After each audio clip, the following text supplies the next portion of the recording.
For the vast majority of the country, this pandemic has been an utter misery. It has been 8 long months of loneliness, of hardship, and of bereavement. But for a wealthy few, it has been something quite different. For them, it has been an opportunity to cash in on connections, and boy, have they cashed in.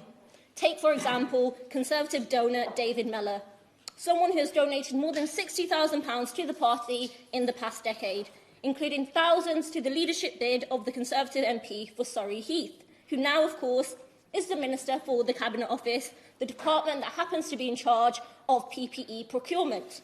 Well, Mr Mellor's company ordinarily specialises in home and beauty products, but now has been awarded more than £163 million in PPE contracts.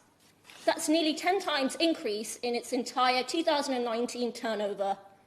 Deals like this are far from isolated. A small, loss-making firm run by a Conservative councillor handed a £156 million contract to import PPE.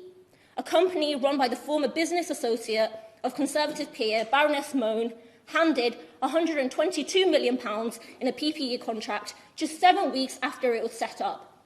A deal to hand a private equity company a £252 million contract for face masks that were never used, brokered by a senior advisor to the International Trade Secretary, who also happens to sit on the board of the private equity company. The National Audit Office report found that companies with political contacts were 10 times more likely to be handed contracts than those without political contacts.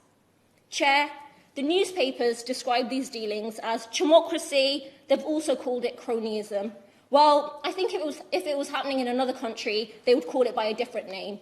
I'll leave it to the imagination of members here and our constituents as to what that name would be. Thank you.